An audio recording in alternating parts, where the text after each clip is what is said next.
Hello, hello, my darlings. Hello, my darlings. How are you all doing? Mwah, mwah, mwah. That's right. That's right. We're back. We're back at it. We're back in black. That's good. That is just cola. It is not alcoholic because it's a Monday, and I'm not quite entered my alcoholism phase just yet in life. Give me time, though. Give me time.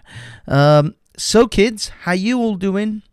It's been a little bit exciting for me for the last 24 hours or so because things happened. Now, if you are not aware of things happening, if you're new, if you crawled out of a cave, if you've just woken up from a coma in the 80s and you don't know what the fuck is going on, I suggest you go and read some books and watch some TV programs while you're here, because the internet is not for you yet.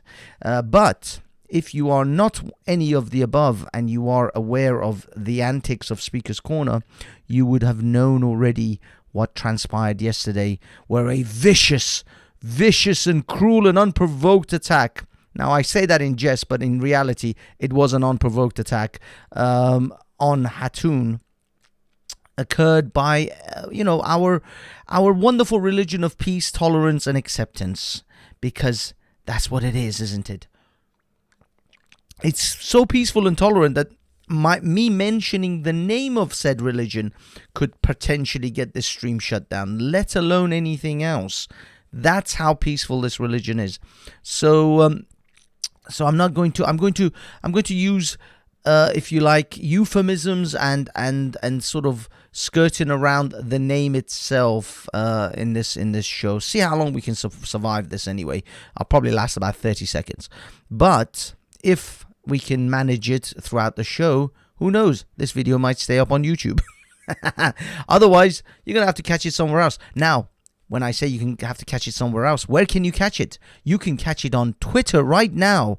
We are on Periscope. Shit, what the hell just happened? Okay. Sorry, I flipped it on Twitch and Twitch just came alive. Yes, you can catch me on Twitch. You can catch me on the Twitters or Periscope. And the Twitch one, I believe it saves it after the show is finished. So those are the other places that you can go if YouTube decides to give another one without Vaseline. You know what I mean? You know what I mean. Yes, you know what I mean. So if YouTube decides to give us the old heave-ho or somehow takes this video down for whatever reason, this show will still continue on Twitch and Periscope of Twitter. Now, I don't know why my DLive one doesn't actually work. I have yet to find out exactly why the DLive one it says it's online, it says it's working, but it never works. So I don't know. I have to go check out the DLive one. But I'll be honest, I don't really have anything on DLive. DLive hasn't done much for me. What have you done for me lately? So at the moment, that's where you can find us. So go find us there if you can't find us here. And you can, as always, you can find me on Parler. Yes, that's right. Twitter can kiss my ass because Parler is where it's at. So go to Parler, ladies and gentlemen, and you will find me and many, many other wonderful people who are not on any other of these normie platforms. This is what we call these. These are normies. Do you want to be a normie, or do you want to be special? Do you want to be one of those people who elevates themselves above the norm, above the sheeple, that sticks his head above the precipice? Well, if you're one of those above people, then go to Parler, go to other platforms. Support your alt platform, because your alt platform is where it's going to be at in the future. These normie platforms are going to shut us down or drive you to irrelevance. As long as you're irrelevant, no one will care, and so you will never be shut down. I got demonetized on a channel that had 1,700 subscribers. That's how pathetic these fuckers are. People, that's it. There you go. There goes the house. I just said the F-bomb. But anyway, what am I doing? I'm just jiving. At the moment, this is called jiving. I'm just talking a load of poo poo-poo, caca. What have you done for me lately? Yes, exactly. Anyway, what I want to say, big up to everyone in the chat, of course, NPC and Kale, Never Take the Knee, and all the other wonderful and exciting people. Simon, big up the Bass Welshman himself. Go check out Bass Welshman's YouTube channel also. Awesome guy. What else? Yeah, generally big up everyone in the chat. I have given my salutations. And now on to the show. And what is the show? The show tonight is going to cover predominantly because, oh, by the way, I forgot to actually signal the person who really wanted to be on this show to come on this show. And that is, of course, Takia Watch. Takia Watch really wanted to be here. Or at least he was anxious for me to start a show in order to for him to jump on and talk about it. Sorry. And I told him, you are more than welcome to come, Mr. Takia. And so I just buzzed him to tell him that I am available. So we're going to have a panel. Sure, of course we're going to have a panel. This is entirely a panel worthy event. But before the panel begins, let us give you some little snippets, some little insight. Initially, for the uninitiated, I will play you the events as they unfolded. And the events are as such. Let me just get it all a little bit better. And this is the event in question. This was yesterday's Speaker's Corner. This is my camera.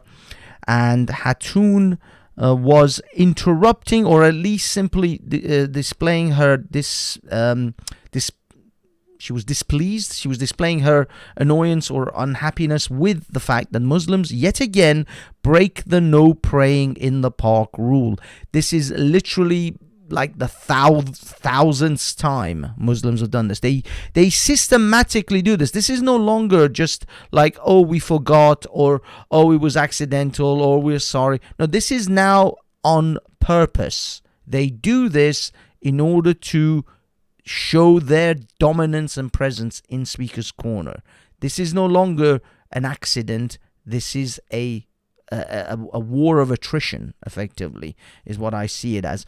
And I managed to catch the event. I managed to catch. My eye caught the fact that there was some ruckus, so I started wandering over to where this ruckus was, and that's where we begin our story. You are not ready.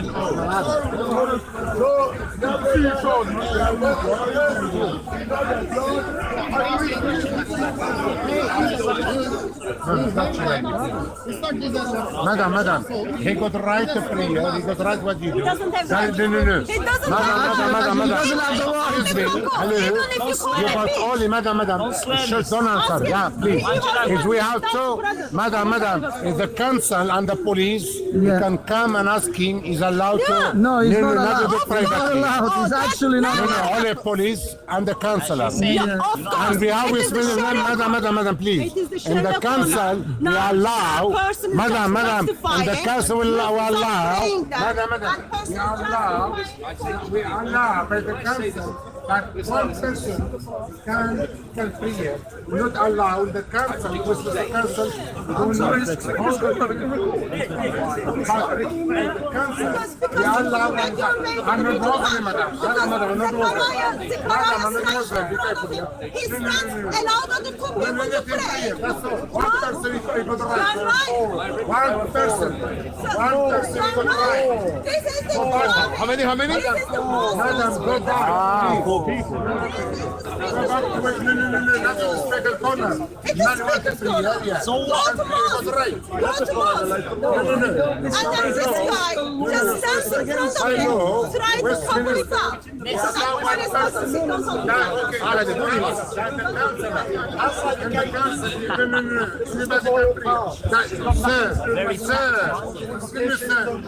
Sir, that matter. Sir, No, no, no, no. Excuse me, sir. No, it doesn't matter. You're Muslim, you're Christian, you're Jewish. You've got the right to prayer. Right? No, no, no. Westminster, excuse me. Westminster, we don't allow 100 people, 200 people to come prayer there. That's the law. No, go back to the law. To the law. Okay, no, no, no, no, no, no, no. Go by law. Excuse me. No, no, nothing to it. There's a law. The law, Is he still praying? Okay, I'm going to skip a little bit ahead of time because I just want you guys to get a sense of what was initially happening. This is what was initially happening prior to the ruckus, if you will, to the attack, the vicious attack by this total dipshit that comes along later. But this was the initial, if you like, this sort of the initial thing that kicked off the Muslims and their aggression. This was the initial reason, because they were displeased with Hatun's interruption of their prayer. And in fact, she actually goes right in front of them. I mean, personally, I would throw bacon in front of them. I would walk over and just go past them with bacon in my hand. Just to, and of course, they wouldn't be able to touch me either, because it would be the flame. I don't care. This is not a mosque. Does it look like a mosque? Does it look like a mosque? Have some respect to pray. Does it look like a mosque? It's not supposed to. That's the whole point. Only one person, what's the difference? You don't have a house to go to. You go there. No, I don't. You don't have a house to go. And by the way, as I arrived, let me just go back a little bit. As I arrived, they quickly packed up the mats for the other, because they know they can only get away with one person praying. But when there were 4 of them praying, this is where the mats were, they were quickly packing up the mats in order to cover up the fact that there were more than one person praying. And as I arrived, there was only I think there was just one person as I arrived. But let me see. As I started recording, there were the mats, but they weren't. They were not. There you go. You can see the mats. So clearly there were multiple people. But at that moment when I arrived, there was just the one. But Steve, actually, Atheist Steve, has a photo of 4 of them praying simultaneously. But we're going to fast forward. We're going to play this in sort of fast forward motion. There you go. They packed up the other mats because they knew. So this is done with their knowledge. They know what they're doing. Don't ever think for 1 second this is done out of accidental or ignorance or any shit like that. They know exactly what they're doing, and they are doing it anyway. This is how the Muslims of Speaker's Corner move. This is a psychological, if you like, passive-aggressive battle. This is a passive-aggressive kind of battle that they're fighting with the non-Muslims at Speaker's Corner. This is effectively a dog sticking their leg up at a tree and pissing on it, marking their territory, saying, we can do this regardless of your will, regardless of your wish. We will impose our will upon you. That is really what they're doing. This is their demonstration that we will impose our will upon you because we can.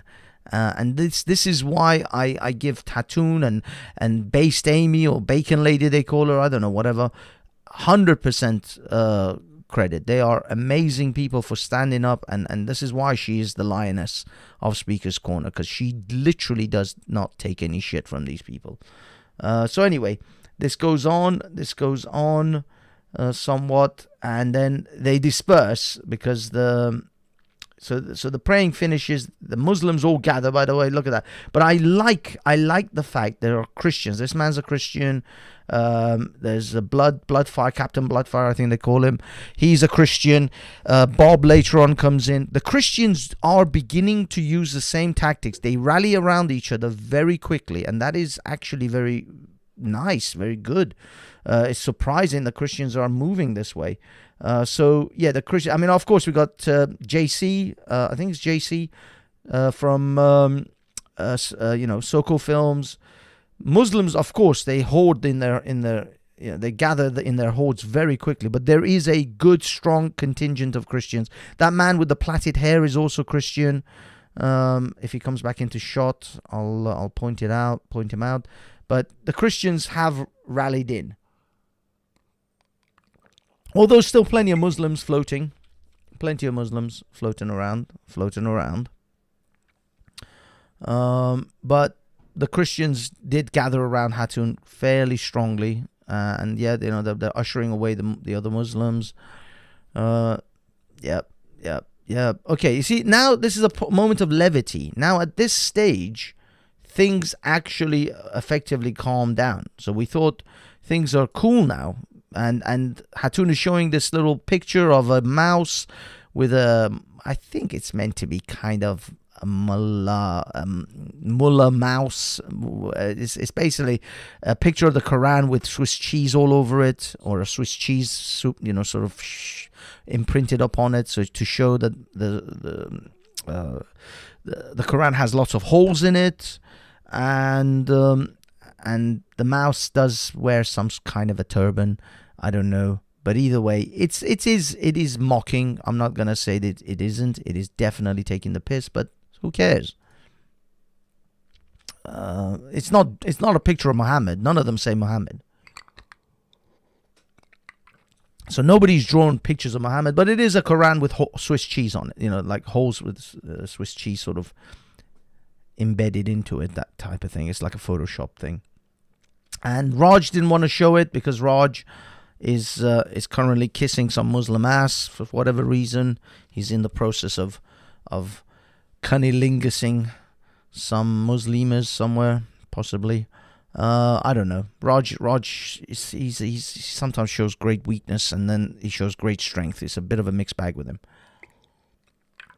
So anyway, I actually wanted to see it, so I asked Hatun to actually show it to me. I'm going to fast forward a little bit.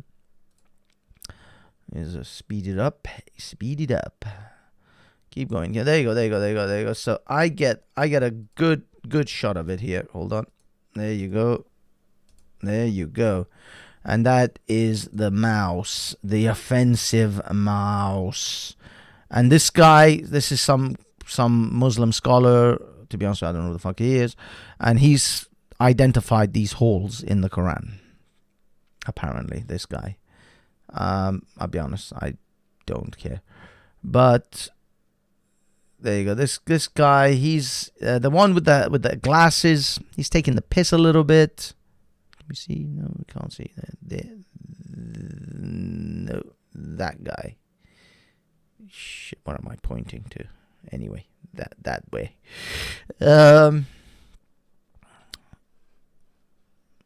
Okay. This is where the man with the motorcycle helmet comes in, and he is he's as dumb as a box of rocks. Let's put it this way. He is as intelligent. I mean, Forrest Gump would be his Einstein. This man he is as inbred and as just ignorant as can be. I think there are literally people who think they're Napoleon or just straight up retards that would out IQ him. IQ is not this man's friend. That's what I was thinking. IQ is not this man's friend. And this is where we begin the next segment of our story. What if you saw was a crowd around here?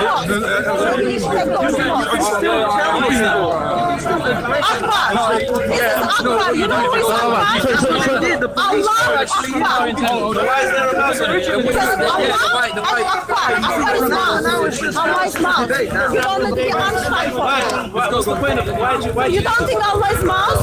Allah is mouse. Maybe that. I don't know which one I should be. I have to say about. There it is. Remember this idiot's face.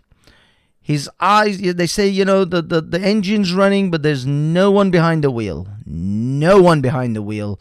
This is a runaway train, people. Call the cops. So yeah, this is the moron that comes in.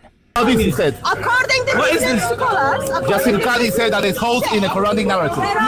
Yasir Qadi said that this guy, he is like he's like a canary in a maze, who has no clue where he is. He's like a man who's woken up from a 1,000-year coma. He hasn't got a fucking clue. Not a clue. He barely knows where he's at. But you see, if you notice, he doesn't know where he's at. He doesn't know what the fuck's going on. But he has one instinct. And that instinct is to be a fucking violent cunt. Allah Akbar. So why is there a mouse on it? Because Allah is mouse. You don't look the Einstein for that. What's the point of it? Why You don't think Allah is mouse? Allah is mouse. Maybe rat. Maybe rat. I don't know which one I should we need pick. to come out of your house? I have to say about this instead. According to Muslim scholars, Jasir Qadi said that there's holes in the Quranic narrative. Jasir Qadi said that there's holes in the... Unfortunately, JC, with futile attempt at trying to actually explain to this moron what is going on, but it's futile. It's futile. It fails, unfortunately. I'm sorry, JC.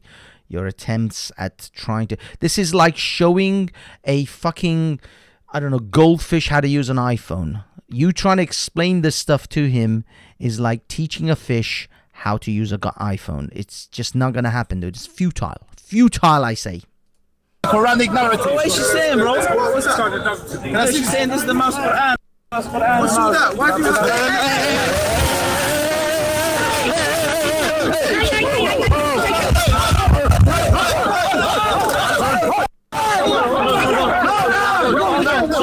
Are you mad? Are you fucking mad? You're fucking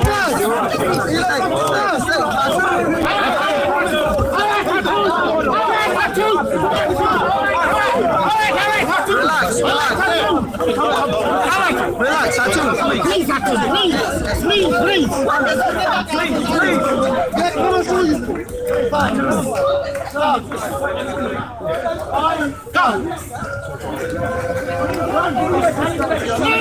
And there it was, where this is called a moron meets some kind of civilized society. Moron meets society or civilization, and moron attacks and behaves just like civilized, just like a moron would.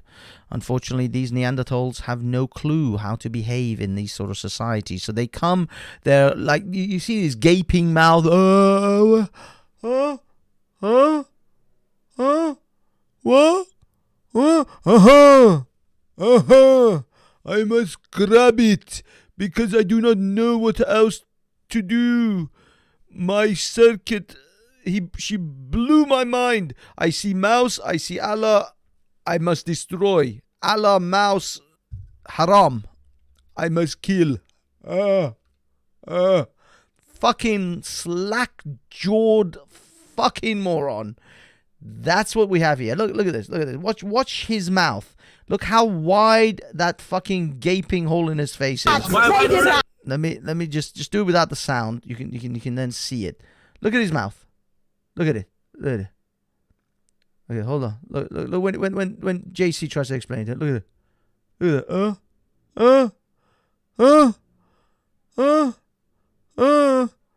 I know.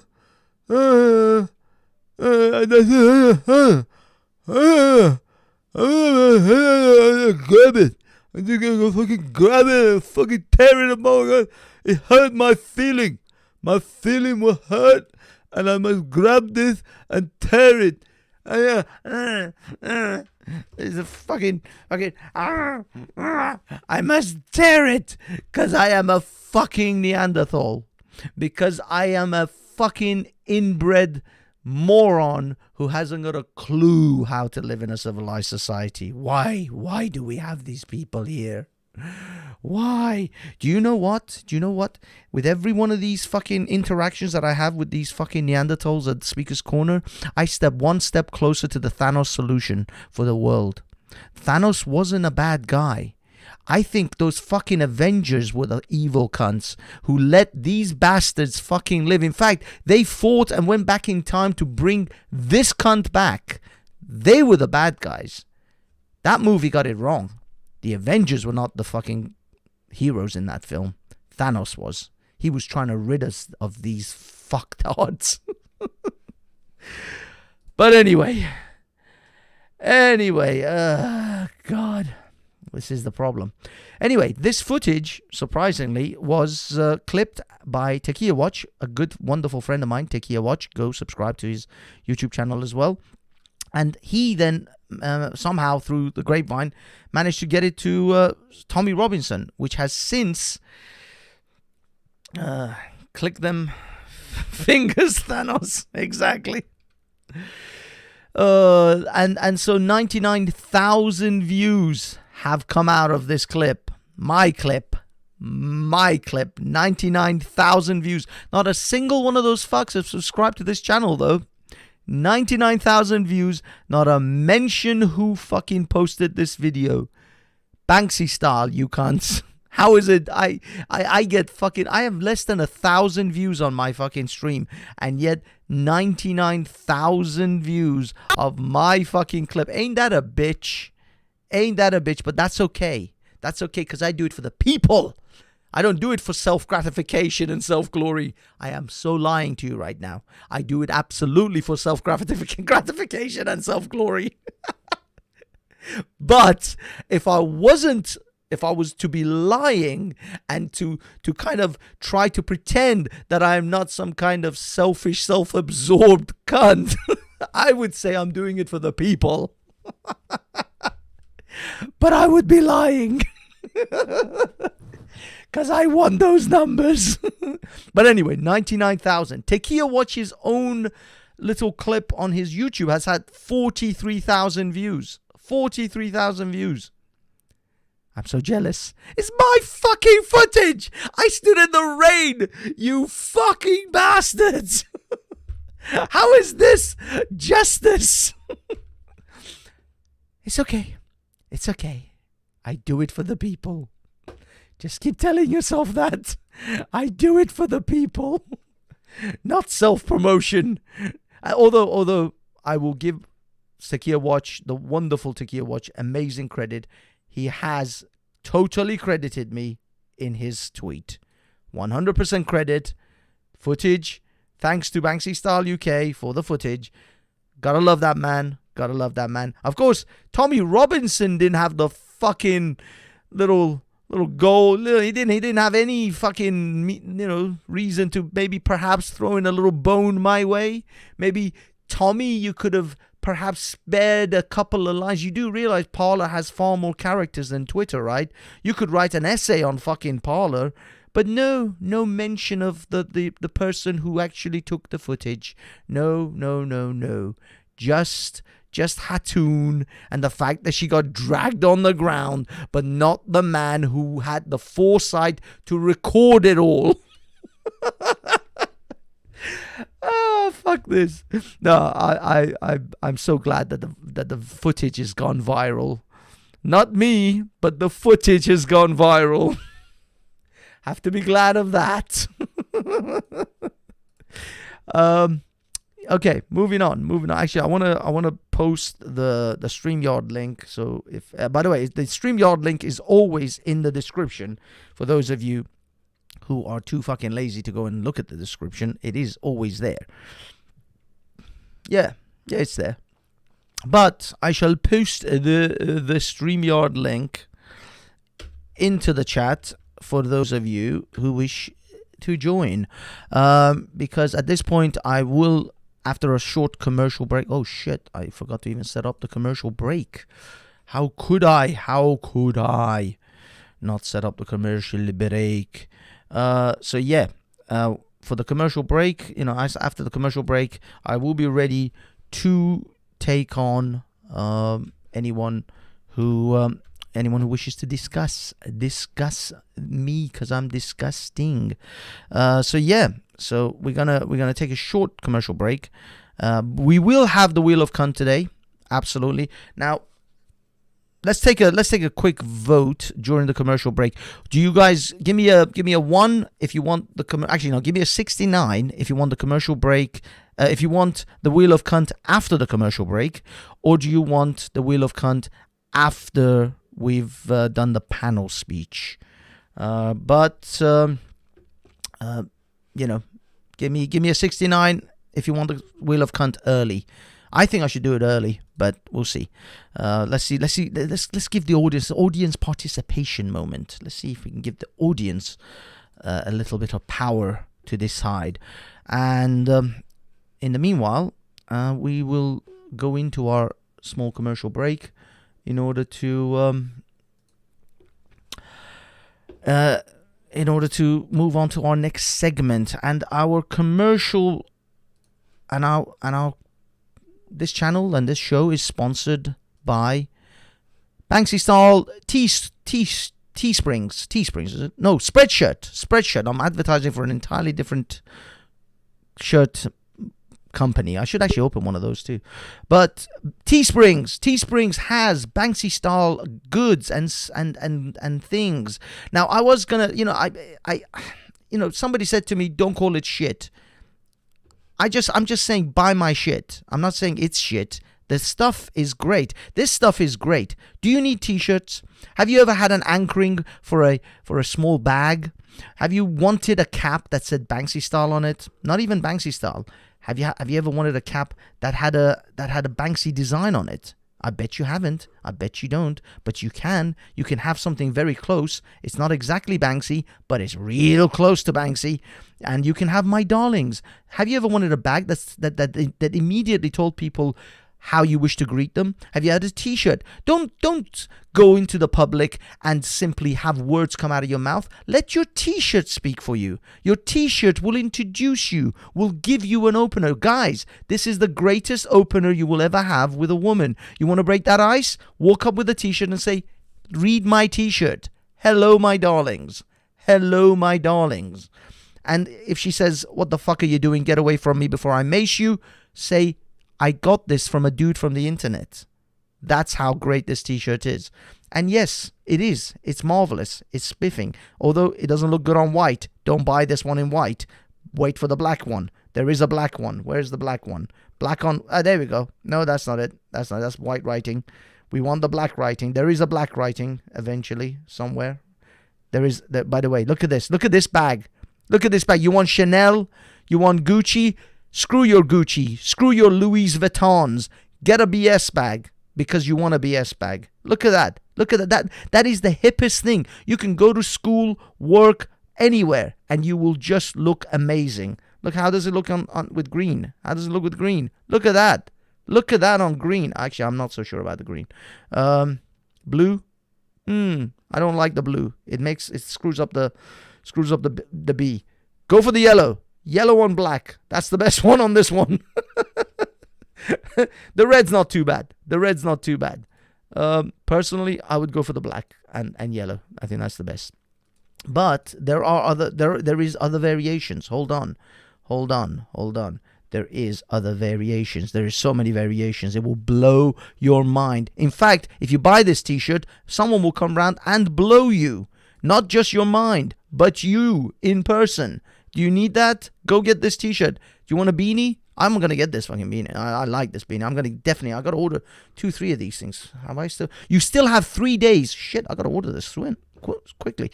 You got 3 days for a 15% discount. 3 days, 15% discount. Go. If you want the discount, get it now. Polo shirts. We have polo shirts. I didn't realize we had polo shirts. We have hoodies, more hoodies. Dog, bandanas. Raj, get one of my bandanas. You want it. You know you want it. I want it. There you go. Black writing on white t-shirts. Look at that. Does that look good? That's right. You want it in white? We've got it in white. You always wanted the white on black, white, all of that. It's all there.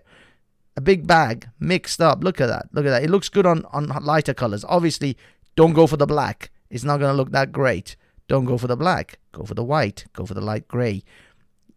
Pick another color. Look at that on yellow. Oh, it's beautiful. It's gorgeous. Look at that. Fat man wearing a yellow t-shirt because that's the kind of color you want as a fat man. You don't want dark. You don't want to have slimming looking colors. No, you want to wear a bright fucking yellow shirt with hello my darlings on it because that's what the ladies like. The lady dems will be all over you with this t-shirt. I think this commercial break's definitely gone longer than 30 seconds. Okay. Go buy my shit. Go.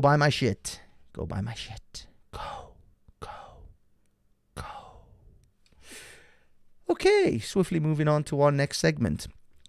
Before the panel is flooded with speakers, we have the Roginator. Roginator, is that you, Roginator? Hello? Hello, Raj. Rajista. Raji. Hello. I am a pigeon. Is that really you, Raj?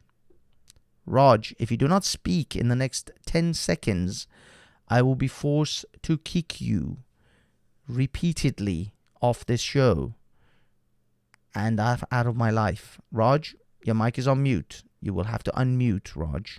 You're unmuting, but you're not talking. We can't hear you, Raj. Jump out, jump back in. Jump out, jump back in, Raj. Can't hear you. Can't hear you. Okay, Raj is clearly failing on this particular task repeatedly. Okay, let's see. Raj, can you hear me, Raj? You're back on the panel, Raj. Raj. Okay, we're moving on until Raj can get his shit together. If it is the real Raj, I think he's waiting for me to change the screen and then porn bomb the living crap out of me. No, I think it might be real Raj. I don't know. Can't decide. Don't know. But for now, we will move on to this little portion because this is a message to the secular Muslims. Yesterday, I had a wonderful chat with Paul Williams, actually.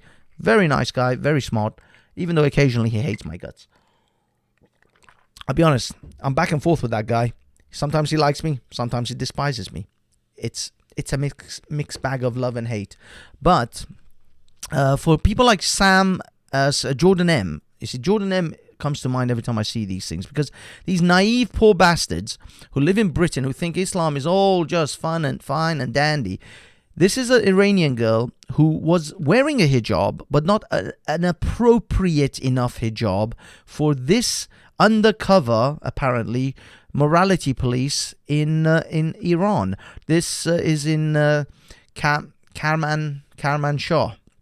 This is in Kermanshah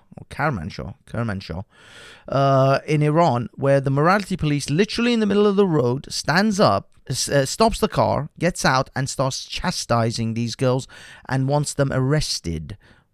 Wait a minute, what the hell? This thing went all blank on me. What's going on?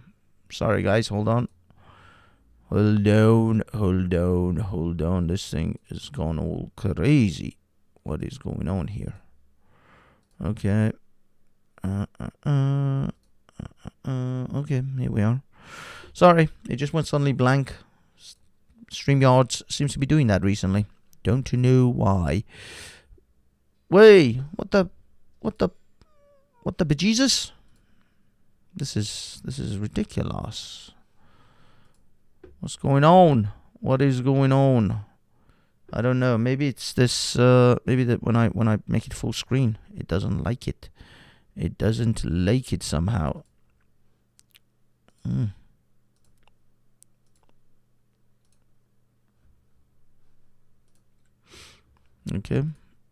Okay, we're gonna play this. Look at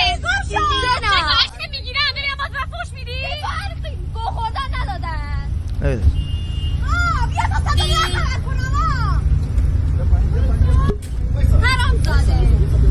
Now I'll be absolutely honest with you.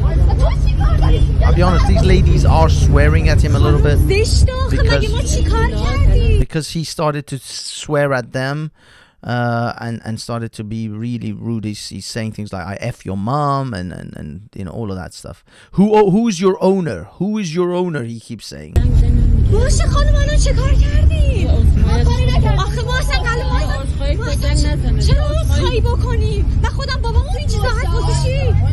Says apologize to my husband. My husband is from the intelligence services. My husband is from the intelligence services. You can be arrested. It says what? We gave martyrs so that you could do immoral things. Yeah, Jordan M, imagine your niece in an Islamic state. This is how she would be treated.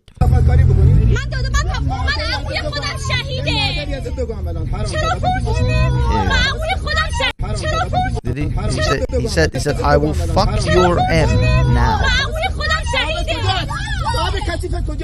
Where is your dirty owner? Where is your dirty owner, which he means their father or their husband. My own uncle is a martyr and he fought for me. Man spitting at the girl. No, this is it. He spits at her. Yeah, he just spat at her. You're a bastard. How dare you spit at me?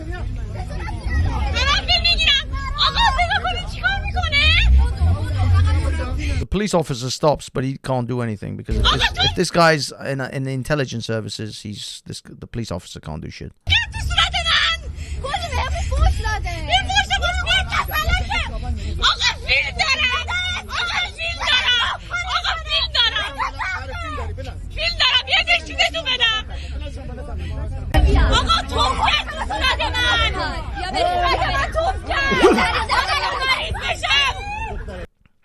Anyway, it goes on, but generally these girls are a little bit screwed.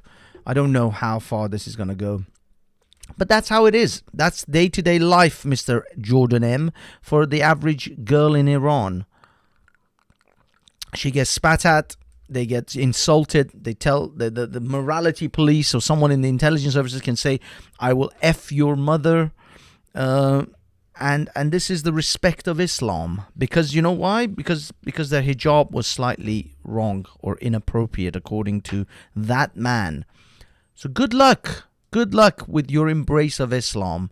This is why I want these convert Muslims, these chocolate Muslims who live in the West, go and live in a fucking Muslim country for a while. Go take your niece and your sister and live in a Muslim country and have an asshole like this approach them, and you are unable to do anything about it. If you actually speak out, they will have you put in a hole too, by the way. So you think, Jordan M, with your big muscles, that you can actually talk back to this guy? No, this filthy, beardy cunt will say shit about you, your mum, and your whole family, and you will have to swallow your words, and you won't even have a recourse. The police won't even be able to do anything about it. That's the society that I come from. That's the Islam that I know. So you chocolate Muslims, go ahead and live in your Britain and in your secular nations and praise Islam about how wonderful it is, and never know that this is what Islam is. This is what real Islam is. You fucking naive individuals who don't have a fucking clue. You don't know what you are doing. Literally, the man on the cross once said, forgive them, Father, for they not know what they do. Well, I don't. I am not as magnanimous as that man on the cross. I will never forgive you because you all contribute to this filthy religion that is slowly creeping into this country, that will allow a man to attack a woman because she holds a picture. You will allow this to take place because this filthy, slack-jawed moron hasn't got a clue what's going on, and all he does is go, grab.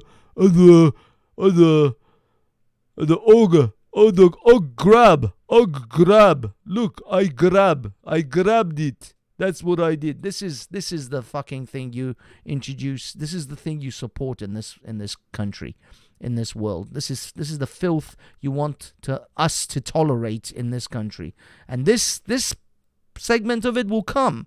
Iran is just the head of the curve. They're just further down the road to you guys. That's all it is. Iran isn't some anathema. It's not some anomaly in Islam. This is Islam, and the British Muslims who support this religion, that is your future. That's what's coming for you. Why do you think us ex-Muslims from Muslim nations are screaming so loud all the time? Why do you think we're pulling our hairs out, literally and figuratively, to tell you assholes, quit embracing this religion. Quit fucking protecting this religion. This religion is going to fucking destroy all our lives. All our lives. And it will do it gleefully. And those assholes in that park will happily fucking open the gates for the barbarians to come in. and to enact Sharia upon us. Now, I've got here a guy called Hell, I don't know. Let's see. Who is this? Hello.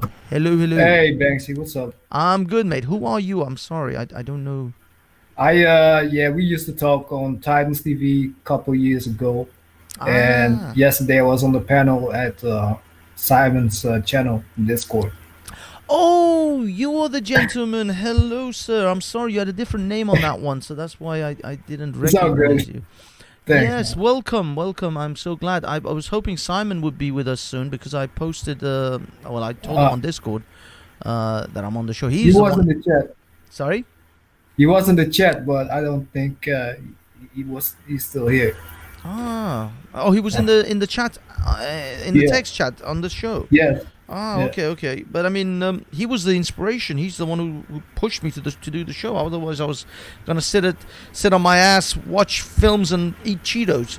But my Cheeto time. He took away my Cheeto time. Damn. So how are you? I can still text him though on Discord, but. Sorry. I can still text him in Discord. No, it's fine. It doesn't matter. Okay. If he shows up later, he shows up. So how are you, sir? What have you got to say about all of this antics? Yeah, I mean, I haven't really put my mind into Speaker's Corner for a while anymore because I already saw this becoming just a big clown show, and people were already calling it that it turns into a Muslim corner and not Speaker's Corner anymore. Sharia corner, as they say.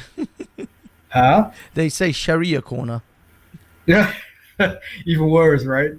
Yeah. But I would say, like, if I just look at this, it's like, it's interesting to put out all the facts like you are doing to understand what's happening once again. They exposing themselves once again, and the guy that you see how I think they put him exactly on the spot where they wanted to be, to do whatever the other guys didn't want to do, right? So you see that kind of happening right there. And yes, I think the illustration that Hatun used is pretty useful. I heard that they really hate her voice. That makes it even more good. Oh yeah. They despise Hatun. It's they like some of them viscerally hate her. Like Ali Dawa, I swear, if it was legal to run people over for like one day, Ali Dawa would run his car through Hatun's house to kill her. Yeah. He would chase her down to just get her out of it because she has become like his nemesis. She is constantly hounding him. She is constantly showing him verses in the Quran and exposing his lies because they are, first of all, they're out and out liars. They have no shame, and they don't hold back. Sorry, I got distracted slightly because I actually went up the list and I saw a lot of 69s. A lot of people actually wanted me to run the Wheel of Cunt. Do you mind if I just pause for 1 second? This is a very quick thing I'm doing. There's a if you watch the stream, I don't know if you can see the stream whilst you're on the panel. If you watch the stream, you will see there's a thing I do called, it's like a Wheel of Fortune, except it's called the Wheel of Cunt. Most people who we think are genuinely deserve it to be called a cunt appear on the Wheel of Cunt. So the Wheel of Cunt decides, are you a cunt or are you not? And if you just watch the stream for a minute, I'm going to switch over to that and run the Wheel of Cunt because people voted to actually run it before the panel starts, and I want to oblige. So give me 1 minute and then we will switch back. It's fine. Yeah. Okay, awesome. So, ladies and gentlemen, you voted and you got it. The Wheel of Cunt. That's right. The Wheel of Cunt is here for you, for me, for everyone at home. And we are going to run the Wheel of Cunt to see if this gentleman who attacked Hatun on Saturday is indeed a cunt or not. The Wheel of Cunt decides.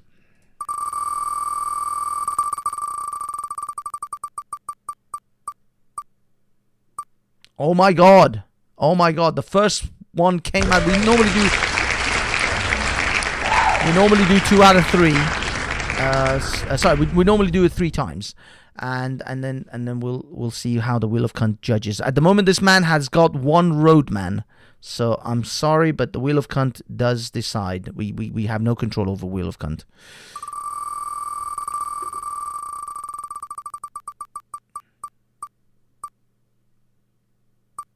All right.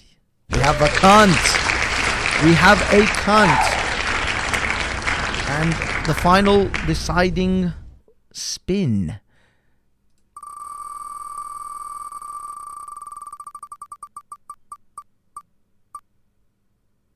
Oh my God. This man, the wheel of cunt has decided, people. I'm sorry. It has chosen Geezer. I can't. Okay, one more time. I can't. No, the thing is, you'll have to do best out of 5.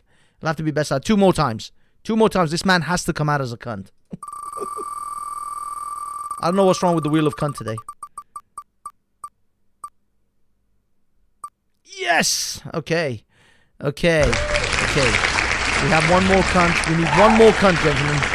Ladies and gentlemen, one more.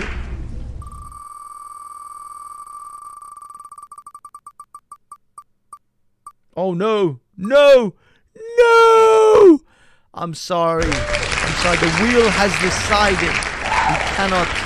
I can't do anything about it. The wheel calls it. Unfortunately, we have an unsuccessful cunt tonight. I'm saddened myself. Okay, Kel. Once you're finished, yeah, come on up. Yeah. I'm sorry, the wheel decides. The wheel has chosen. I think the wheel has chosen poorly, but it is not for us to judge. We can only go with what we have, and the wheel decides. The wheel is fate. The wheel is God. Sure. For sure it is, man. Nothing to do about it, man. It is what we do. Someone put in best out of 7. I pressed it to best out of 5. Unfortunately, the wheel has decided. He's still a cunt. It is what it is. Yes, it is. Okay, Kel, if you don't mind, I don't know if you mind, if you want to give us a background of your religious or ideological positioning. Do you want to talk about that? Are you okay with that? Yeah, it's fine. I'm actually a Bible student, but I've been through like more life experience with people of different backgrounds, people from Islam, people from Catholic Church, people from the Protestant Church. I myself trying to go more towards what the Bible says. Like, let me read for myself and try to go towards that. I'm just, from the other side, I'm not the easiest person because I pretty much belong, quote unquote, to the street. I'm trying to get out of it. I see. Oh, so you kind of grew up in a rough sort of area, rough neighborhood, rough life, that sort of thing. Yeah. And pretty much. Is it Christianity that has brought you to the straight and narrow, if you will? Is that how you see it? Yeah, I guess so. I think the narrative is a pretty warm, welcoming message. And I've compared them with different types of religion, but at the other, it's like there are a lot of religions that are pretty much warm and welcoming. For example, like Buddhism, but I think for me, Christianity makes the most sense to me. That's personal. Sure. Yeah. Sorry, Raj, can you speak now? Is your mic working? Hello, Raj. Oh man, I don't know what he's done. Could you call Kel? Is it Kel? Am I right? Yeah. Could you just say to Raj, can you hear us? Raj, can you hear us? You see, he can't hear us. He's screwed up. I don't know. He's muted. Yeah. He's muted, but he also, I don't know whether he can hear us to unmute. Raj, he's gone again. His connection, I don't know, there's either something to do with his connection or StreamYard. He jumps on StreamYard, but he's unable to talk to us. So the StreamYard that he's using or whatever he's doing is messing up the StreamYard. It's just that he changed his name. Can Punjabis talk? Of course you can talk, Raj. It's just you have to fucking talk. It's not. I'm not stopping you. Push a button, man. Push the button, Raj. So, Cal, did you have any experience of any other religions prior to coming to Christ, or were you just always like an atheist type of guy, or like just generally didn't care, and then you kind of came to Christ?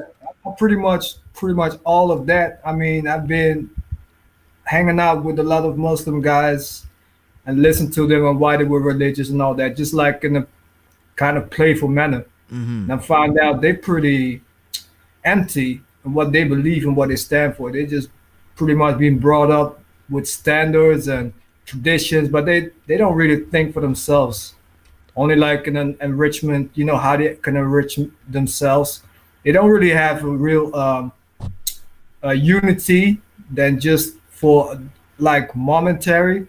And that's like, oh no, man. And that's why I just looked at a lot of religions at a distance. Like, okay, this is that, and so on. Sure. Yeah. So you found what the sort of Muslim influences or people.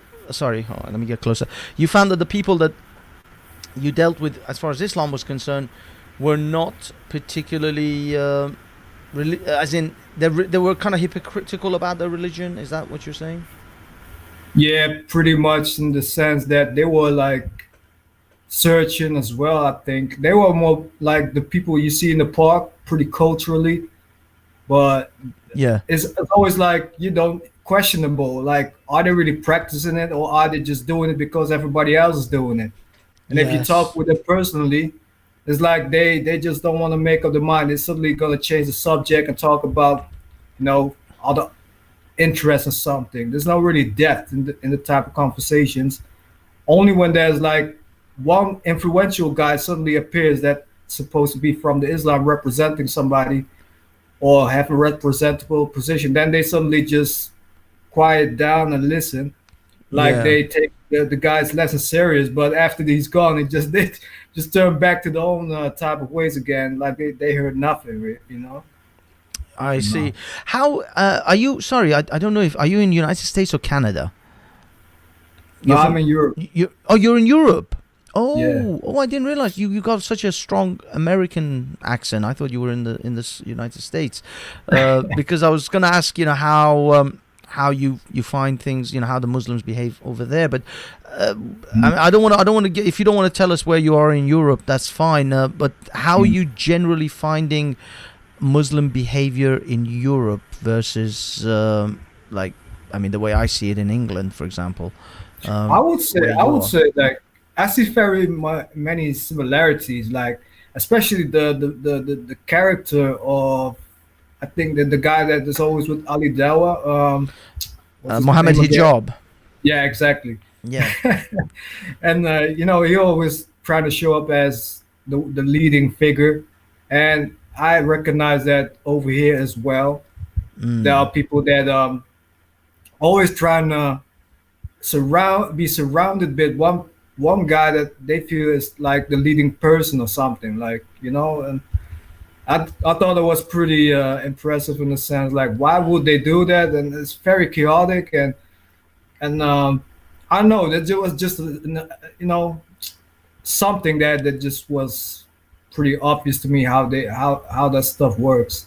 And from the other side, what over the years, what I've pretty much learned is that, like what you saw in the video, why they doing this, like provoking it like blindly sometimes. Even people saying they're trying to get into the common sense, like asking, why are you doing this? And they just don't want to listen, because if you listen right, they always keep on saying, like, if God wants this to be happening, it will happening. They always see that it makes logic why this is allowed, and even it will mess up. They will really believe that it's why God wants this to happen. And that's like, you have to keep in the back of your mind. That's their logic.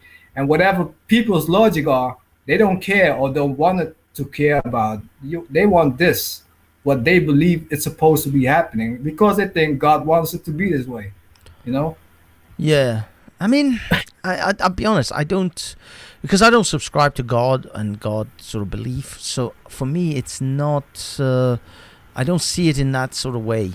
I just see it as human beings. I mean, and so my problem isn't that God wants it this way or God doesn't want it this way. My problem is human beings insist that we have to have it this way because they believe God wants it this way, and so the challenge is I'm dealing with human beings, not God. Because believe me, that's if true. God wanted it a particular way, it would be a particular way. I actually, this was an argument I wanted to once, if it ever came up, and I'm kind of reminding myself now, of having a debate or a conversation like this with any religious person, any Muslim, Christian, mostly Muslims, because Muslim religion is very dictatorial. Do this, do that. God told you to do this. God told you to do that. Step like this, walk like that.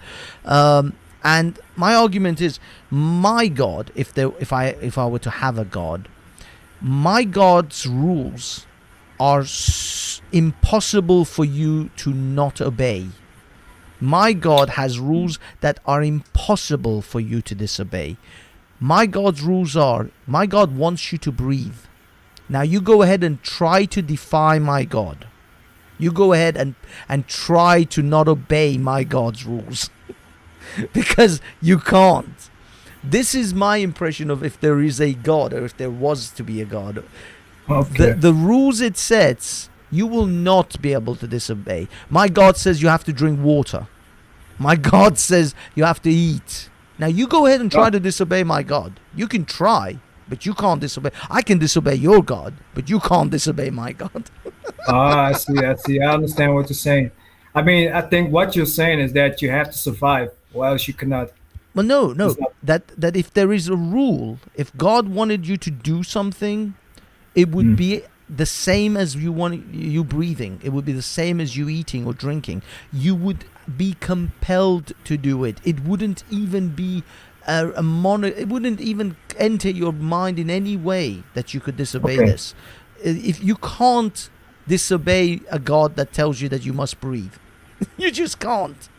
Yeah. You have to. I understand. So this is the thing, when these so-called gods have rules that I can so easily break, that I can so easily even figure out ways around it, they are not God's laws. These are man's laws. These are all man's laws, because men can disobey men. I don't think men can disobey a God. Yeah. Of course, they use this BS about free will. Oh, he gave you free will, but he also knows.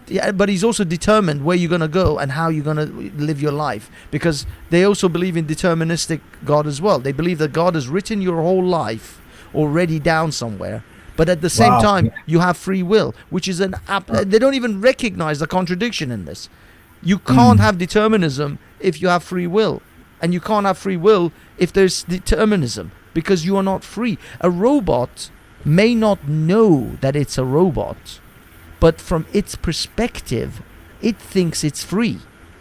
When I tell it to go left and right, right and left again, it thinks it's making those choices, but it has no concept that it is not, the decisions it's making is not in its own hands, because it is so far removed from someone like me, who's the programmer, who's making the choices. So the concept, this perception of free will is just that. It's a perception. It's not actually real from a robot's perspective, or from a if you want to use a robot as an example, I control the robot, but the robot thinks it's free.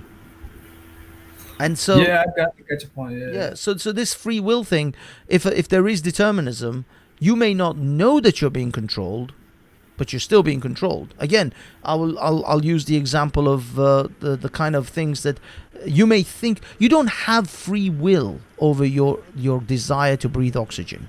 There is no. You notice the things that are absolute, that these religious people can't argue against. You don't get a free will when it comes to gravity. You don't have free will over gravity. It it acts upon you, whether you choose to believe it or not, whether you choose to want it to act upon you or not. Gravity acts upon you. You don't have a choice in that. You don't have free will over that. You don't have free will over breathing oxygen. You don't have free will to your desire to have to drink water or eat food given a certain amount of time. You can resist for a while. We can resist gravity. We've discovered planes and rocket ships. It's temporary, right? It's all temporary. You Yeah, eventually come under its yoke at some point, whether it's on this planet or in outer space. There's gravity, there's gravitational fields that we can't even, we call it black, Mass. black matter. Dark matter. Sorry. Because, Dark matter, because they have gravitational fields we can detect, but we can't detect what it is. So gravity's out in in space. It will act upon you. No matter whether you choose to or not, at some point you will be under its influence. And this is, but what I mean is, these are the things I'm saying. These things you don't choose. There is no free will when it comes to these things. You don't get free will on that. But they you cannot really control that. You know, I mean, it's already controlling you. Yeah, but when you ask religious people about free will, they don't even mention these things. They don't even touch these things. Because they're not thinking about these. It's like hard to touch them, because when they want to talk about free will, it pretty starts off with something shallow rather than something deep, because it's pretty complex how to get to the point to make a clear distinction between, what makes sense, or what somebody's personal opinion is, or what somebody have not thought about before in a quite detailed manner somebody else could understand. Yeah, it takes patience to explain somebody why somebody support that idea or not. This is the problem. I think these guys, most of these people, especially the Muslims. Oh my God, the Muslims are the shallowest thinkers you ever come across. 99% of the time, they say stupid shit like, on your shoulders there are two angels. One writes your good deeds, and the other one writes your bad deeds, and then they will present this to God on your judgment day, on the day you die. Now they say this flippantly. They say this shit, and the thing I ask them is, what pen are those angels using? Are they using a pen, or do they use a quill? Do they use ink? Is this magic ink, or is this like regular ink? They don't think about these things in any way, because ultimately what they don't realize, their stupidity, is that, does God need a secretary to remind him of what he should do on the day of your judgment? Do you think God has such a short-term memory that God won't remember the shit you did? Everyone. Hey, Walter. Hey, Banksy. Hey. Is it possible? But let's not. Okay, I understand. I mean, obviously, I'm not a big fan of Islam. But the question is, would it be more? Can we say that in a sense, though, and what you just said there, is it possible that they're talking about, you have two ways of going? You know what I'm saying? Two ways. Like, you're either going to choose you're either choosing one. Like, they're trying to say in life you have two choices: either do it one way or another. Is it any way possible that was done in a philosophical view than actually there is a jinn on each side? Like, can we even say that? I mean, there's something. Don't get me wrong. There's a lot of crazy stuff in the Quran, hadiths, but in this point here, I mean, we got to be able to break down certain things. I mean, to say, okay, maybe this is more of like yin and yang. You got to choose something. But Walter, this is the problem. They believe in jinns. They believe in these invisible angels and demons that exist around us. So once you're going off that premise, that once you accept that these creatures are real, then all of this shit makes sense. All of this connects. They're not talking about some allegorical thing.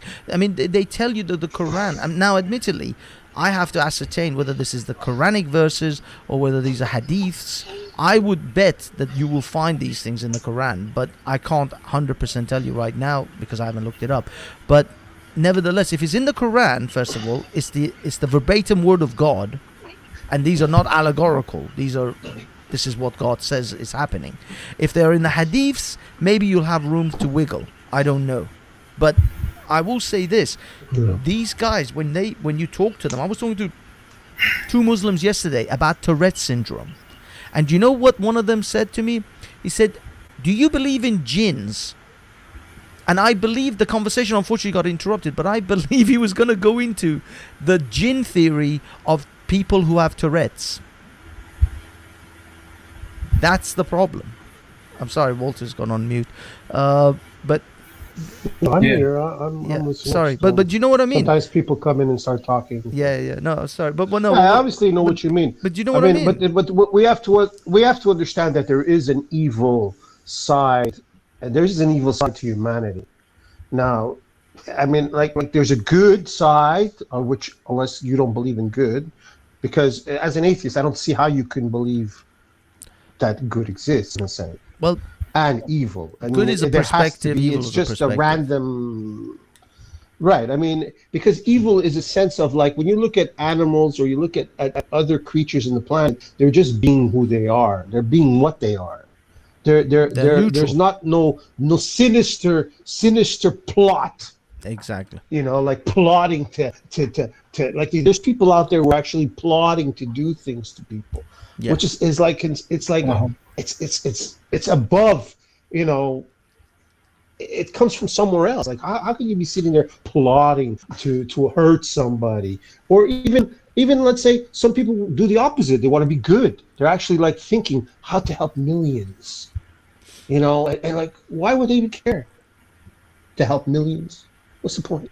Well, I mean, the altruism is an issue which I have to admit the people who don't come from a God perspective possibly even, you know, toil with and definitely struggle with. For example, Richard Dawkins, he describes altruistic behavior as some form of evolutionary misfire. That being altruistic to another human being is a misfiring. I mean, being altruistic to human beings is absolutely described perfectly fine in an evolutionary term as far as your immediate family and friends are concerned. So if we're talking about your in-group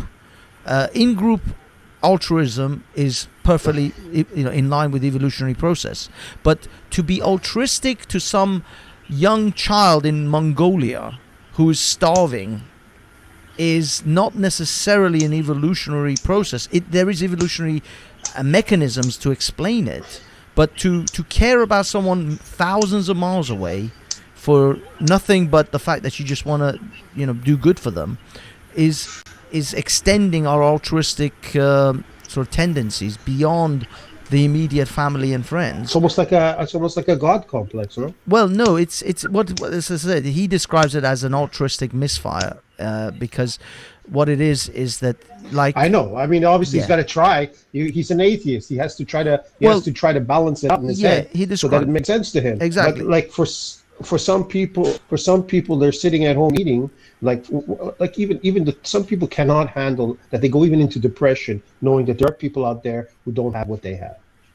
There exists this type of person who can't even get to that point. Like it's like it just makes him. It's hard for him to live.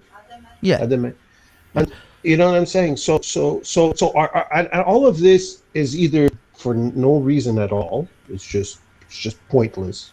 You know, at the end of the day, we end up in the grave and c'est la vie. Or there's a bigger meaning to it. Well, I mean, that's the key, right? Yeah, I mean the meaning side of things. Does life have meaning? Yeah. Does life have meaning? Or is it just pointless gibberish that we're just wasting our time? You know, well, this is where you know, the science, if you like, science. Good question, actually. Yeah, the thing is, science doesn't really deal with the things like does this life have meaning, because the scientific discourse can never really explain those things. Those are deeply personal things that you can only answer for yourself. Not even a religious person fully can justify that life has meaning through right. And then if you look at if an eternal life does exist, then the time that we spend here on this planet, this moment in for a being that's eternal, a split our lifehood is just like a split second. It's like timeless in a sense, meaning that even if you feel this amount of pain now, and then in your eternity you'll understand what it is to respect and love each other because of this one speck of second that you lived, is it worth it? Instead of being just a being, an eternal being who has absolutely no clue what he has.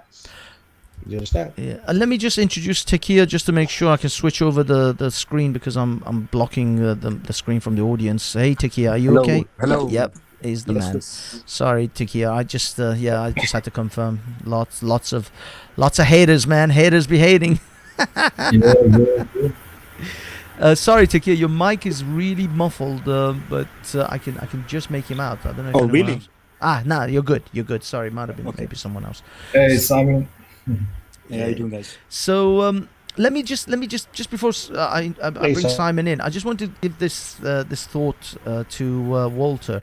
Sometimes, Walter, I sit and I do think about a lot of crap, but sometimes I imagine or try to place myself in this position. Fruit flies, they live for 24 hours. They are born and mate and die. And so I think even fireflies, some of them do that as well. They literally live for one day. They live a lifetime in one day. What you were saying about eternal beings and our lifetime being a blink of an eye to them. I wonder how that fruit fly considers the meaning to his life or her life or whatever in that 24 hours. They live for 24 hours and they live a lifetime. That is even longer than what an eternal being would see us living as. Yeah, but Banksy, but you see, now you're looking at a fruit fly. You're looking at a fruit fly as equal to humanity. No. I'm not saying no. I'm doing the comparison of a fruit fly. You're looking at something that was. No, Walter. We know what the purpose of a fruit fly is. No, but we Walter, know what the purpose of a fruit fly is. What is the purpose of a fruit fly? To break down stuff. Is it? It's just. What's his meaning for his life? What's the meaning of life for a fruit fly? It has no meaning. It has no meaning. Why not? It just has. It has an evolutionary thing it's doing every day, same thing, day in, day out. Why do you think? Out. But what I mean is, the fruit fly is not contemplating why he's how do you know? Fruit. How do you know? How do you know? Like, come on, Banksy. This is what I'm saying. This is what I mean when it comes to atheism. No, but when it comes Walter, to atheism, you always want to bring in. How do you know? Because you see it. They're not obviously creating a symphony after 1,000 years of living. Do you consider creating a symphony to be a pinnacle of a meaning to a person's life? Are you saying that a fruit fly, after billions of years on this planet, cannot get smart enough to create some kind of, since I'm a fruit fly, I'm going to build like house or an education system for my other fruit flies? This is the problem, Walter. You think that this human beings and what they've created is somehow pinnacle of existence. We haven't created anything. But that's the thing. We strive to be better. But why doesn't a fruit fly to be better humans? Why doesn't a fruit fly have those meanings and those concepts? Because if you consider that there's no God, then you assume that even an ant has the ability to be like a human. No. But when you say that we are created in an image of something, but if you say that we created an image of something higher, then you understand that we are learning. Our intelligence is being used for something other than just, walking like robots. Because most animals live like robots. Are they? Well, you were not willing to say that. I've seen animals being incredibly generous and altruistic to animals that have nothing to do with their species. I've seen a pig suckle a tiger cub that was rejected by its mother. They used the pig mom to allow the tiger mom to suckle from it and raise it. A pig raised the tiger. How can you as a human not realize that an animal, after just as much time out there as we are, if not longer, doesn't learn to be more intelligent, to talk and say, "Hey, humans, leave us alone"? But why do you think talking? Even sign language. Why do you even think a mathematical equation? But Walter, maybe just come up with a math. If a horse sat down there and put out, an algebraic statement, you would be like, "Holy mackerel!" Walter, algebra is a language we understand. We don't know Right. what animals, in what language they are trying to communicate with us, but we just can't hear them. We don't understand them. So you're saying that so if an alien came from space and came to see us, we look up and we'd go like, oh, what is that? Huh? Yeah, an I don't alien know would what look at that us like a is." cow. Yeah, and we'll look Like at we them are like a cow cows. too. Like we couldn't. We're sitting face to face, an alien and human, and we're gonna try. First thing we're trying to do is communicate with them. But that's they're the thing. trying to communicate But with that's us. the thing, Walter. Now, if they're smart enough to create a spaceship or create some kind of way to get to us, that means they're brilliant in intelligence the same way we are going to them. We're trying to get to them. How do you see know what I'm this? saying? There's an intelligence working, and you don't want to admit it. Yeah, but you Walter- want to say that an animal Walter. is trying to do the same thing. No, Walter. Come This on, is the mate, problem. please. This is the problem with the assumptions you make. You said an alien would come down and sit face to face to us.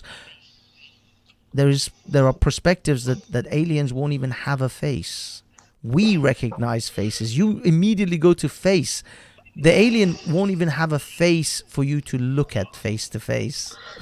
Why do you assume an alien would come and have a understand, Becky, face? how you cannot understand that it's actually, if an alien came from space to this planet, they're not working on some sort of intelligence. No, they are working on intelligence, maybe but higher in mathematical, Yeah, but philosophy doesn't change. yeah, but the thing is, They might be mathematically, physically, chemical, everything smarter than us, but they have to have a philosophy of life in order to work together in order to create a spaceship. possibly. So they are working in some form together with But- all their other alien Yeah. buddies to But work Walter- together to create that But spaceship. Walter, would you accept that an alien of significantly more intelligence than us would come and look at us the way we look at cows and sheep? And would have the same regard for us as we do for cows and sheep? No way, because he will see an intelligence. He will see that there's an intelligence involved in humanity. I don't know. We're not just herds I sitting don't there banging into walls. We're actually, Yeah, whereas but some are destroying the planet, but where Walter, some are destroying the planet, there are philosophical events taking place. Yeah, but- There are literature, there is art, there is music, Walter- there's all kinds of stuff to show that there's more to humanity than just a cow. Yeah, but Walter, we have And seen. that we will see that in the aliens themselves, because when the aliens come, if they were to come, okay, they would be showing their intelligence to us, not in only the how would they- spaceship, how would they- but in their philosophy. You see, this is the problem. This is the problem where you guys And you think guys always want to aliens. blow philosophy out the window, but the key to understanding each other is philosophy, you see- and the key to understanding God is philosophy, Well, I mean, not only science. the God. But the thing is, Walter, these are you make massive. You don't even realize how many assumptions you made in those aliens before you even uttered the words aliens, in regards to the way they live, in regards to the fact that they have faces, that they come in spaceships. The problem is you are thinking that there is the alien that would evolve in another place would evolve like we would, and that it would Why not? create machines. How about if that alien didn't simply evolve or evolve to make things, but it evolved to be things? So it doesn't come in a spaceship. It simply Listen, arrives. Do you live in the universe as we do? So the only way you could say it is that they're going to break the laws of physics in order to come in. That's already going No, into they don't the have to break the spiritual. laws of physics. They simply But then work they have to within be. Then its they have aspects the that Earths, we they don't have the suns, understand. they have the stars, just like us. They have the moon, Oh.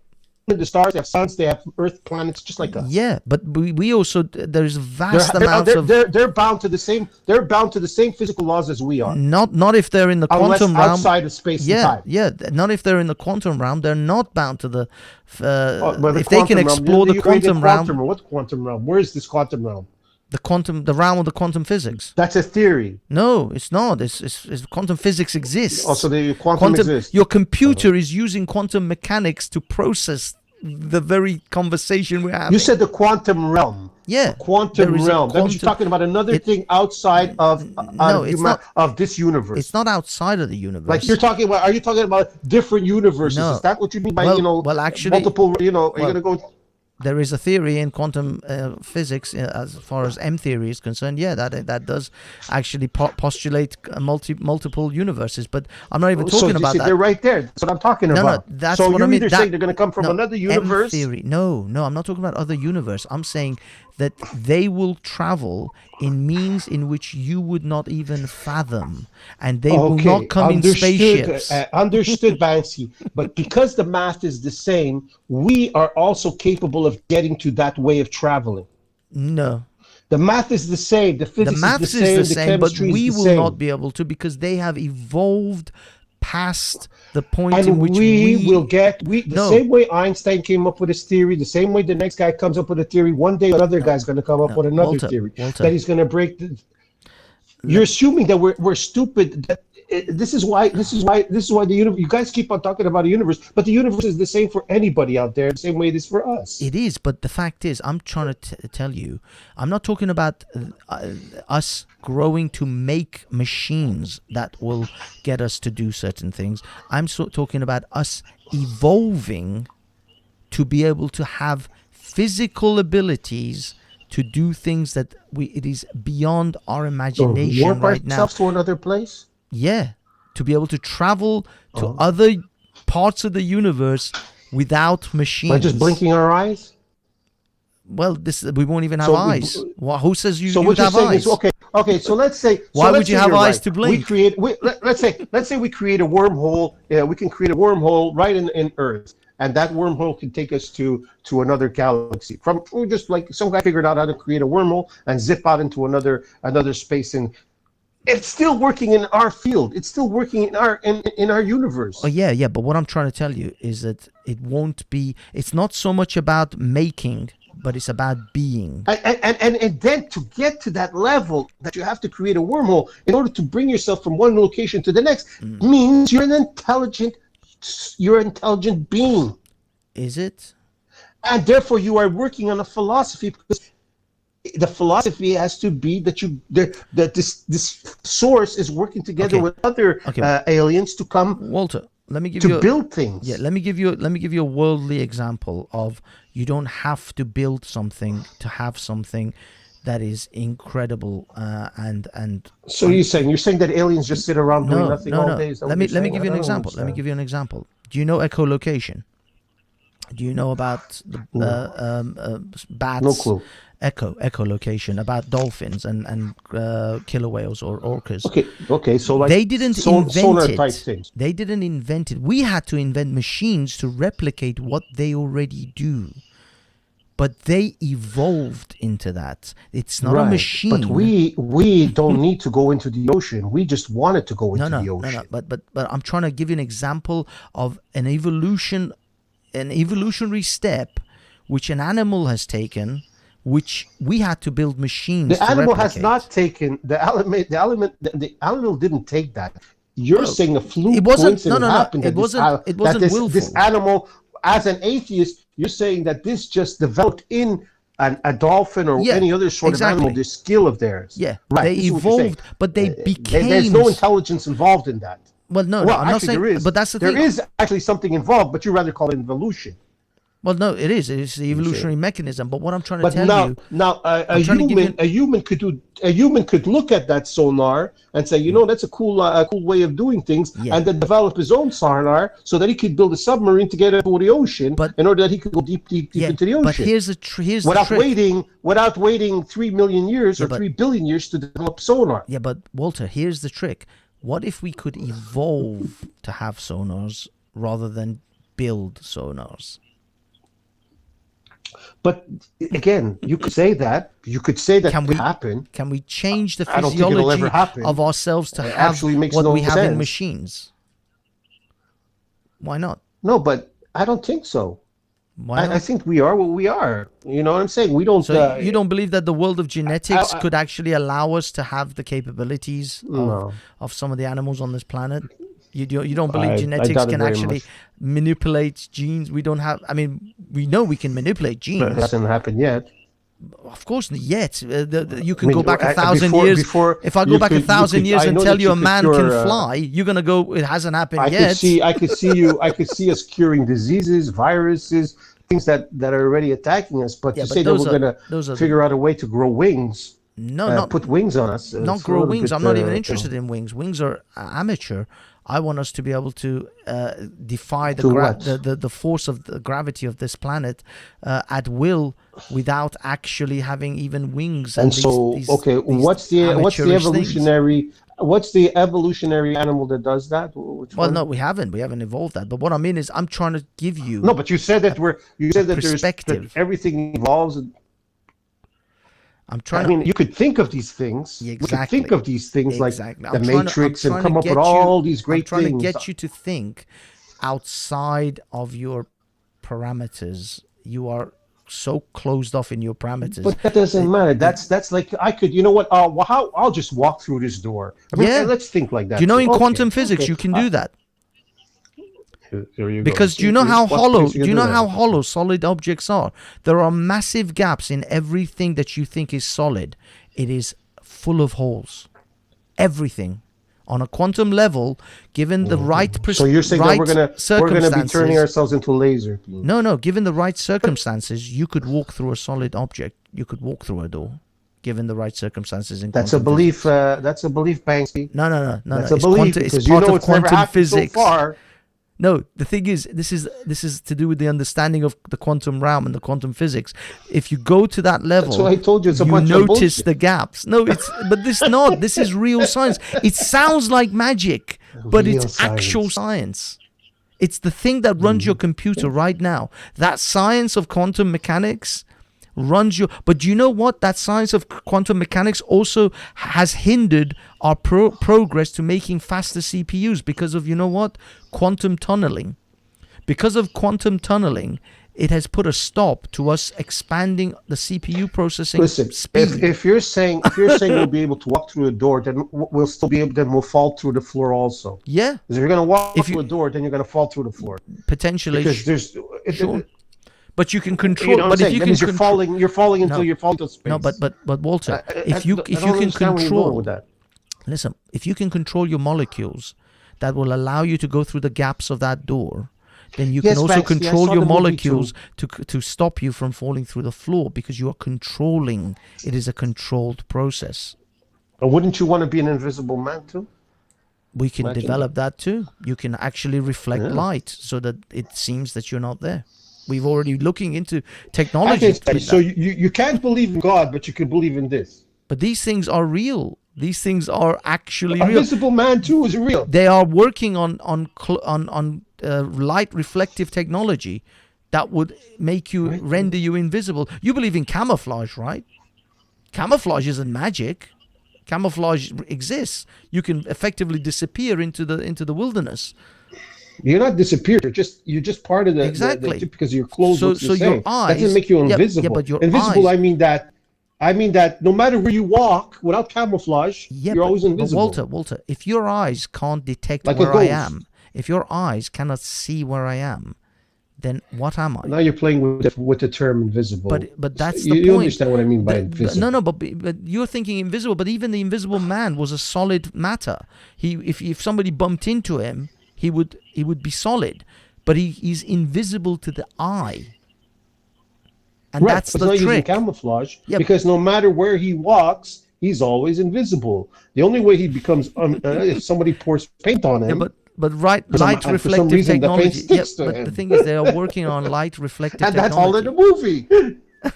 Yeah, but Walter, they are literally. I'm not joking. They're working on light reflective technology that would reflect light or bend light. If you keep on talking like this, you're going to have 1,000 more conspiracies. People coming out saying it was an these are invisible not- person who did that. No, these are not conspiracies. People are working. There are I'm agencies just saying it's working. going to start. If you start saying these things, there are going to be people out there who are going to start saying that the reason that this happened is because some invisible dude, because now they don't know how to do invisible, went and did that. I'm sorry. Stop I'm it. sorry, Walter. I'm going down. We're already too many I conspiracies know. there. No, it's in not this conspiracies though. But one thing I will say, Walter. World. You know, how did the money get gone? How was the money gone from the safe? Some guy figured out how to walk through a safe and he took all the money with him. Yeah, well, I mean, there is that. Look, nothing in physics says your molecules won't materialize on Mars in the next minute. Highly improbable, but it is not impossible. There you go, NCP in the text.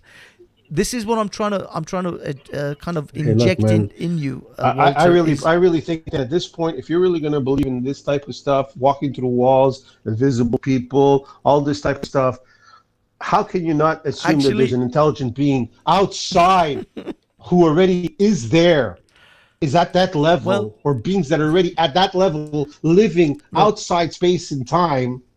The thing is, Walter, you're willing to say that we could break space and time, but you're not willing to admit that maybe there's other beings that already have done this, and we are part of those beings. Yeah, but Walter, I don't call them God. That's the only thing. And those beings are considered God-like. For us, we call them God. But I don't. Angels. I don't consider Christ. them.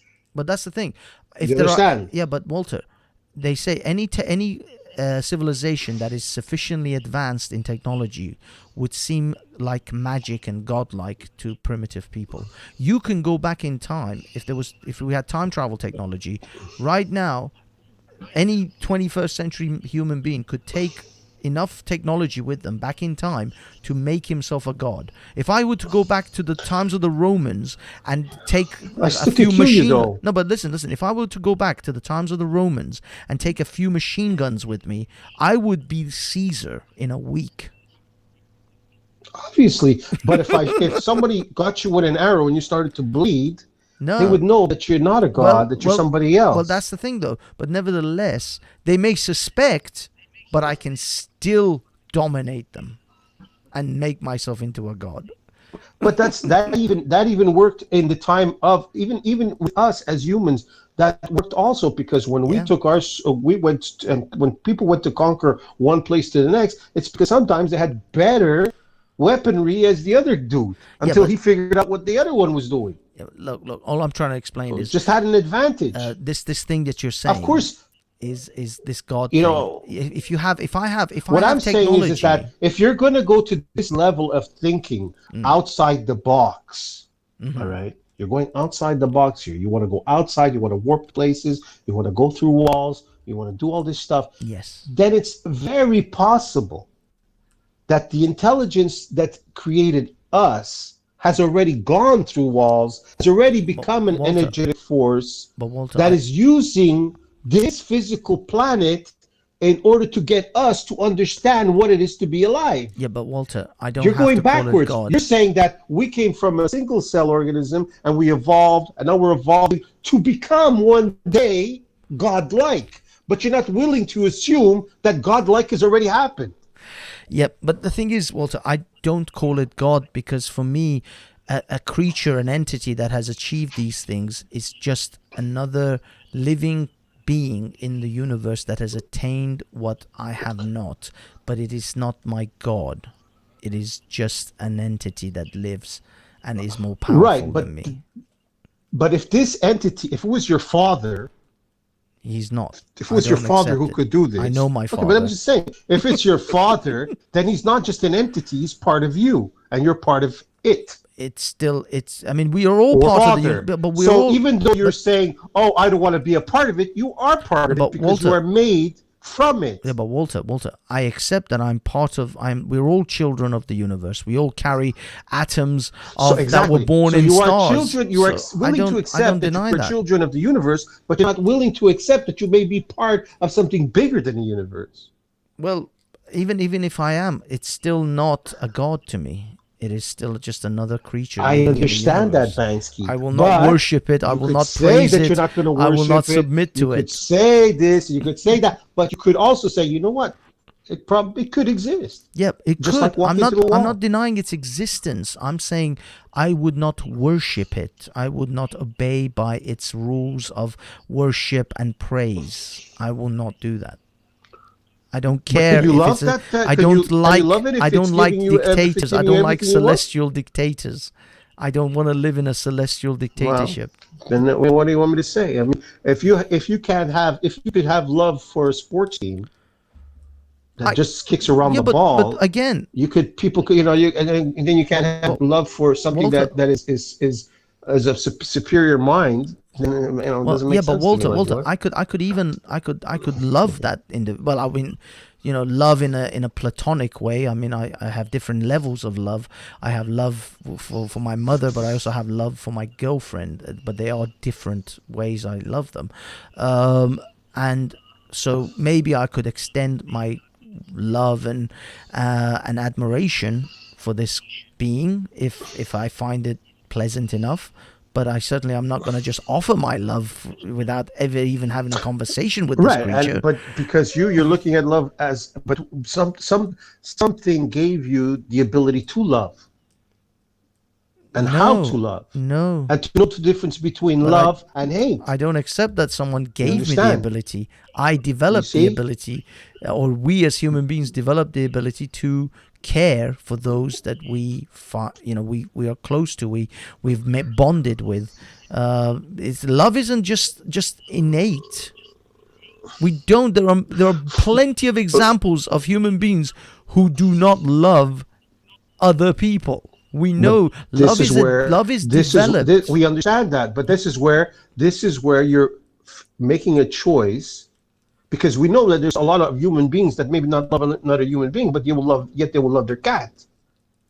Sure, but what? But they So find. it's But no, their the thing choice. is that's They're false. willing- No, that's- but Walter, that's a false dichotomy, because they have developed relationship with that cat. They have grown with that cat.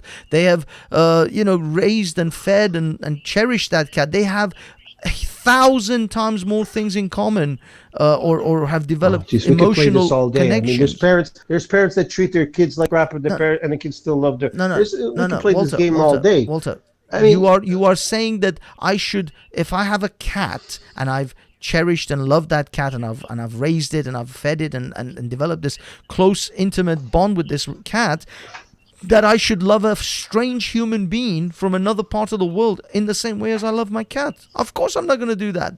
As I said, love is developed. Love isn't just handed out like change to poor right, but people. you were saying that person, there's some people who don't know how to love, but most people, 99% of people know how to love. No, I We're didn't not say talking they don't about know the how to love. psychopath I said here, they or will not love a stranger the way they love the people, because it's developed. The people in their inner circle, their pets and their family members, they will love them because it's a developed process. But- whilst they would, Of course, they're not going to just but love a this stranger.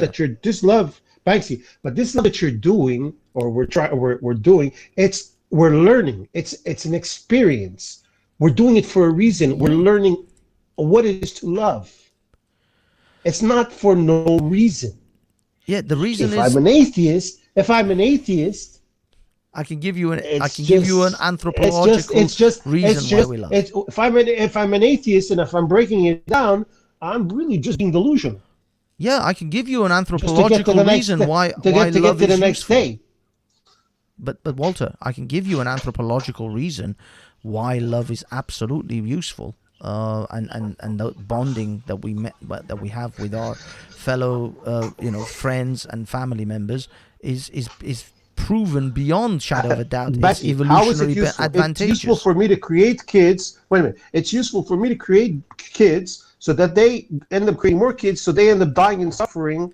No. Just so that we just keep on feeding the planet that's destroying us. This is the use. Is the and an planet atheist, destroying us? The atheist worldview. This is all we're doing.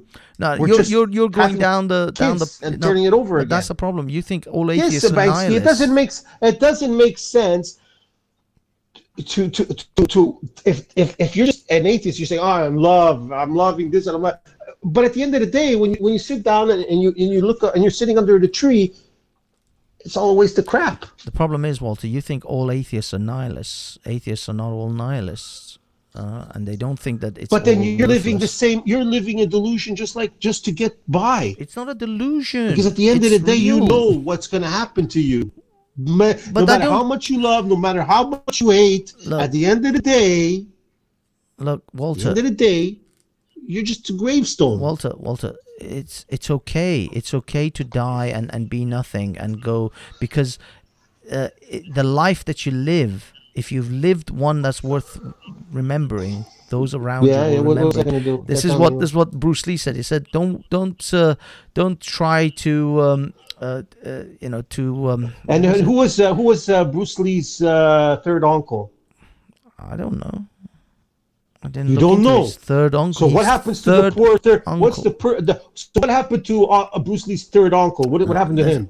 Well, Does he ever exist? I don't know. I'm trying to give you a quote. Let me just give you a quote. He I said, understand you're giving me a quote. Don't I'm worry asking about, you let me, that Bruce yeah, Lee. but Bruce Lee had just an let me- uncle, let me his finish third this uncle. quote. Who is he, I and don't where think had he happened had. to him? I don't know if he had a third uncle. One thing I will say though is that he said, "Don't worry about immortality. First, live a life worth remembering.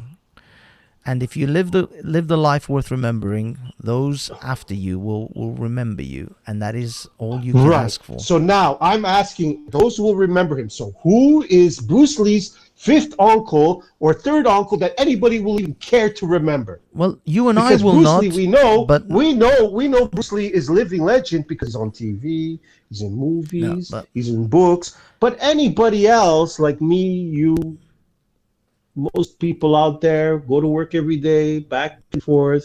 At the end of the day, maybe what, 3 generations? Walter, they you think disappear. you think your life is that worthless that only 2 or 3 generations of For your my kids will life is remember not you? worthless. My life is not worthless. My life is not worthless because I know a God exists No. and has given me worth. No, but given me meaning. But without the God, do you think your life is so worthless? If God Yes, didn't it's exist, worthless.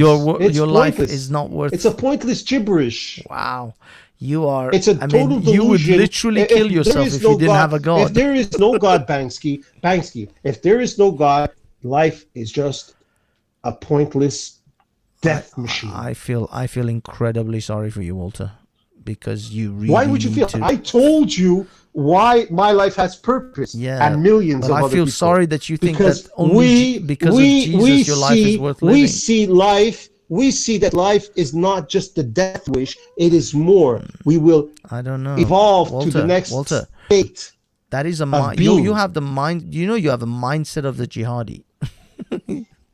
How can I have the mindset? I don't want to kill anybody for it. No, but I'm the giving mental people. I give people hope. works. I give people hope. You take it away. No, I don't. I actually encourage Yes, you them. do. No, because I give people. Yes, you do, because the hope do you give, purpose Banksy? to live to the last second of their life. Well, what if I get hit by a car tomorrow, Banksy? Well, you get hit by a car. That's an unfortunate. Well, there you accident. go.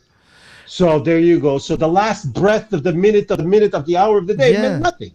Again. No, it doesn't. It doesn't mean that it means nothing. The fact is, you will die. But as long as you're here, you see, from my perspective, this is the vast difference. Why am I here, Banksy? Hold on, Walter. Why don't I here? Why do I have to be here? Walter, let me just give you the difference between you and I and the way we think. When I look at my life, and because I believe that there is nothing else after this, I cherish every moment of this because it is not going to happen again, and I will never have these again. And so for me, this is far more precious. Every second of it is more precious. I understand very well. You could pressure it, you could turn it into gold, but just like gold, you can't bring it with you when you die. No, but the thing is, that's the point. I cherish the life that I have.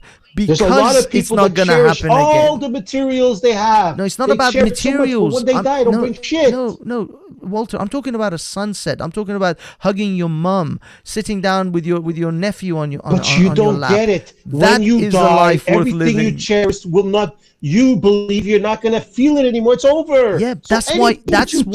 But Walter, that's why it's so precious now.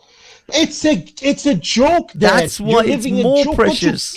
Me hugging my mother and loving my mother, which is great. Yeah, it's over. I love it, but how sad is it that I can't do it anymore after I die?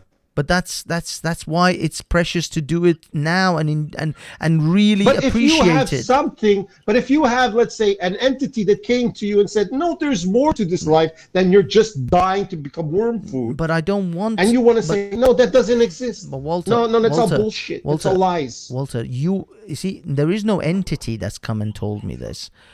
Only priests and preachers like you have. And you know what? There you go. I this don't is what I'm believe saying. You. You rather believe in the preachers that tell you you're going to go through a door than the philosophical preachers that tell you that there's life after death. But Walter, has that entity ever spoken to you? Have you actually had a chat? That entity has spoken to us through his books, his apostles, and his those preachers. are man-made things. Yes, those are man-made things. Men have told you this. Men have told you this. Men who have died for that word. Men have told you this. No God has ever told you this. Men have also told you that you're going to walk through doors and that there's aliens and one day you're going to go through this. No. And you rather believe them when they're telling you this than to believe. You know that there's plenty of people who've lived through miracles on this planet. No, and there yet isn't. You don't want to accept There is those no miracles. one iota of evidence that any miracle has ever happened. There you go. That's what I'm saying. So you don't believe when a person has a death experience where they've seen their loved ones when they died and they came back. You don't believe in any of that, right? I don't believe them, Walter. Exactly. Because if you did, what would that mean, Banksy, if you believe that? If I believed it, then it would mean that I'm foolish enough to believe anything, and I would No. It would mean that you believe that there's something else after death. No, it would mean that I'm an idiot that believes people randomly without evidence. So tomorrow I you need die. good evidence. Tomorrow you got in a car accident. You're out for 3-4 days. You wake up. You start telling everybody that you had a near death. You saw your uncle, your brother, whoever, anybody in heaven. And now, or are you going to say to yourself, this is just an illusion, it never happened to me? No, what I would say is I had an experience and I will explore that experience for myself, but I will not expect anyone else to believe me. Okay, so now there's people out there who've had that experience and they decided they're going to tell it to people, write a book about it, say something about it. They're just look, this is what happened to me. But I don't. And people say, and people believe them, and some people don't. Okay, but if you notice, there's a lot of people that do believe in it, Banksy. Very few. There's like the atheists are not the most. I am one of those people who don't, who will not believe them. And there will be people like me, and there has always been people like me. You have to recognize these people that show that there's life. These people that show that there's life after death are the ones that are keeping this planet together. Because the minute you're going to get into atheism, the minute you're going to get into atheism, the minute that the world starts to switch, Takia left. I'm sorry, Takia never even got to the minute you start removing God, from the world, and you try to take it from people, they're gonna start banging into walls, and they don't even know what they're gonna hit them. Actually, since the Enlightenment, the world has been better than ever. We are literally living at the pinnacle of human flourishing. Human beings have never been. I gotta go back. Sorry, man. Walter. In the history of humankind, in the written history that we have evidence for, human beings have not been this well off. We have not been this well fed. We've not been this well clothed and housed, and we have never had the opportunities. It doesn't mean nothing. It doesn't mean nothing if you die. Well, it doesn't mean anything that we die. But what I'm trying to tell you is that those atheists, those technologies that those atheists created, and some of them were also theists, but those technologies that came out of the Enlightenment thinking that led us to this atheistic world that you see has flourished. You could build a nice gun with a gold polish. It don't mean nothing. But Walter, at the end of the day, it's not going to add one more day to my life. Walter, listen. This world that you see around you is the result of the Enlightenment. Of the Enlightenment. It's the result of flu. That's what you believe. No. But look, it's this. I'm talking about the modern world, and the fact that you live in a country that literally states as part of its constitution, there shall be no mixing, or there should be a divide between church and state. Your ancestors, your forefathers recognized that they cannot build a good country if they have religion in it. Our society gave the people a right to choose God or not. Exactly. And I'm telling you that they're going to start to choose Earth and not God. No, but Walter, it's going to happen. Walter, it's been said, Walter, because people rather fun time. Yeah, but Walter, philosophically loving each other. But Walter, This is a fact. You could see Those it. your forefathers who wrote that constitution, who Who cares my separated church forefathers? and What are the state. forefathers? Well, the forefathers, Which ones are we talking about? the founding fathers or the founding parents of the United States, which I'm not American. You don't live in America. No, I'm Canadian. Okay. Even the founding people of Canada, who wrote a secular constitution for Canada, recognized that their society will flourish and be better if they were not mixing God. This is what was into it. happening.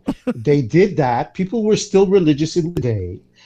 And as they got their freedom, they started to let it go. They don't want to be religious anymore. They don't want to follow love and respect. They don't want to get married anymore. They all want to fool around all day. They want to live the good life. And the family is being destroyed. You're not noticing it. Maybe you don't see it, but it's right there in front of you. People are getting abortions left, right, and center. I don't really care. It don't mean nothing anymore. But it's just a game. Look, and I don't care about people having abortions. Slowly. That's not a linchpin to this society. What I do care about, yes, I agree with you on some of the conservative things. Don't get me wrong. I'm not completely nihilist in the sense of I have conservative ideas, and I do recognize certain things are required for a society to continue to thrive. And I like this society to continue to thrive. I like this society, or my society as well as yours, to continue to be successful. And I think that there are certain dangers, certain areas of danger that we're stumbling into, which is going to cause a decline. But just because I recognize some of those things, that doesn't mean I'm going to give up on the Enlightenment and to take on Christianity. Christianity is not going to save this society. Christianity doesn't have the tools, because if it had the tools... Christianity is not about society. It's about you. No, but Christianity it's about not yourself. the doctrine. The doctrine. You see, you're now mixing up I don't know what I should do and how I should embrace God versus the doctrine of Christianity, which talks about family, which talks about marriage, which has all of these. It's Sharia. It's the Christian Sharia, effectively, which Christianity has. Christianity has a Sharia. They just don't call it Sharia. But the Christian Sharia is still, it doesn't have all the tools to make a flourishing society. Christianity had its time. Christianity had 1,000 years to try to make the best society human beings have ever seen, and it could not. Secular society did. Secular society did better than Christianity. We have the evidence. Again, I don't see it. You're seeing this secular society come out that you think it's going to be so great, but I'm seeing something being destroyed every day, and I'm seeing Walter, people getting everything going upside down, totally opposite of what it was back even 30 years ago. Because 30 years ago, family unit was still strong. No, it's totally lost. It's gone. And you think this is going to get better? You are judging hundreds of years of progress. We'll see. Listen, Banksy, we'll see, and hopefully we're both alive in the next 30 years, and then we'll say, wow, Walter, you're right. Secularism has brought this place to a whole different place where we didn't even know we could get here. We will definitely see. But I gotta go, Banksy. I gotta go, man. It's been good. I'll talk to you when I get think home. Think about that quantum stuff, Walter, and imagine yourself walking through a door. I'll go back to physics school, back to university, and pick up on quantum physics is crazy. There's some crazy shit in there. You'll be surprised. Okay, bye. You'll be surprised. Take care. Alrighty then, boys and girls. Okay, how long have we been rocking this bad boy up until now? Where are we in the stream? We're at 1 hour and 59 minutes. Okay, guys, we don't have any more panelists, so unless anyone wants to say anything, jump on and say it. If not, I am going to wrap this bad boy up. I so want to do another wheel of cunt. I want to do another. I feel bad. I feel that the wheel has let me down tonight. I really, really thought the wheel would produce a result that I would be happy with, and I can't. I'm sorry. I'm doing one more. Best out of 3. Let's see. Come on, wheel. Come on, wheel of cunt. Don't do this. Okay. Good man. Good man. Okay, we got one. We got one. We got one. Number 2.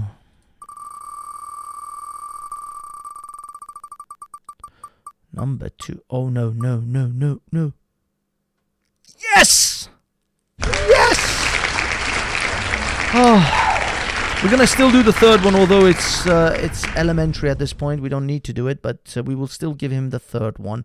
But I think the Wheel of Cunt has learned its lesson. It went away. It thought about what it had done. It was ashamed, and it came back with the right result this time. Well done, Wheel of Cunt.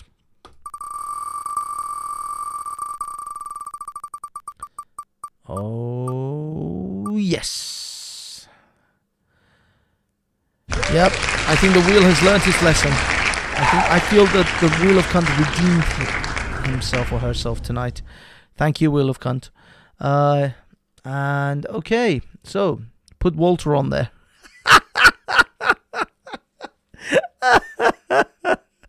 Oh, come on, you guys. Well, I don't think Walter deserves a Wheel of Cunt. I wish you a good night. Until next time. All right, Arundel. Thank you, sir. I guess this is it, boys and girls. Nobody else is coming. We don't see anyone knocking on the door. Nope, no one's knocking on the door. So let us go to our, final thoughts. Do we have final thoughts? My final thoughts. Number 1, religion of Islam. I don't know. Shall I say the religion of peace, the peaceful one that kicks the shit out of anyone who says that they're not a religion of peace. Yeah, for those of you who are in the West who think that the religion of peace has something to offer you, look closer and look to the countries that are already governed by that religion of peace, because the religion of peace is not what you think it is, and those who follow the religion of peace mostly lie a lot. Trust when I tell you that I was talking to people at Hyde Park yesterday, and those who used to be of the religion of peace and have stood in front of these Muslim preachers like Adnan Rashid, like Ali Dawa, like Muhammad Hijab. They are professional liars at this point. I can honestly say they are professional liars. They will look you in the eye and lie to your face, and their heartbeat won't even go up. These people could beat a friggin' lie detector machine at this point. They lie like they breathe. They lie like fish drinks water.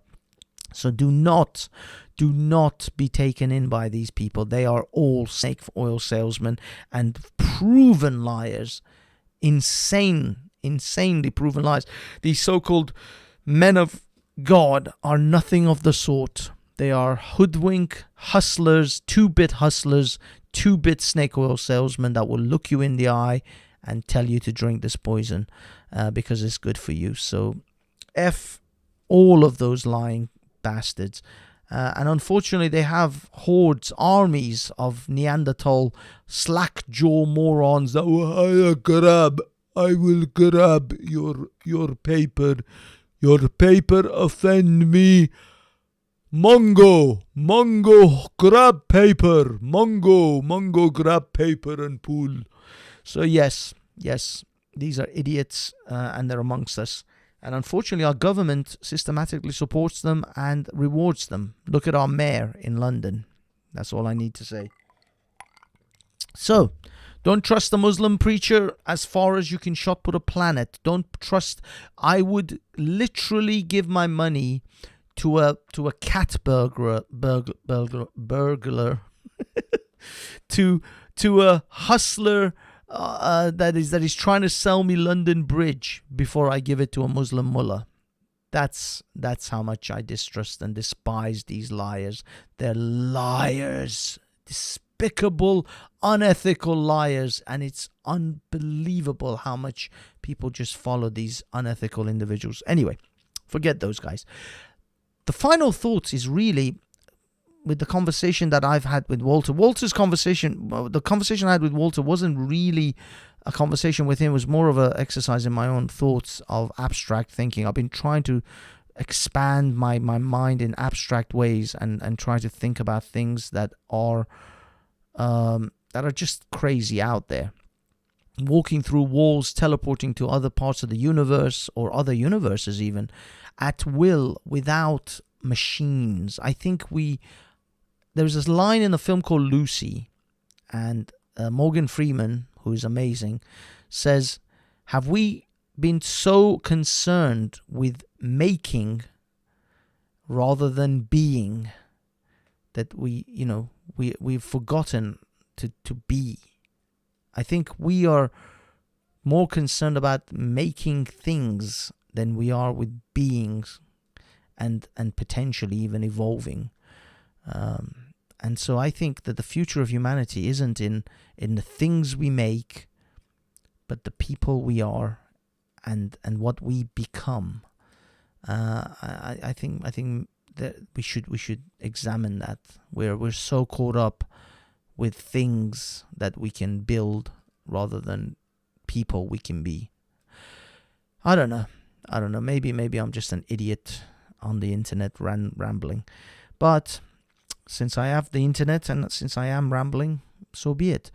Love yourselves, love each other, stay safe from the COVID, and tickle your ass with a feather.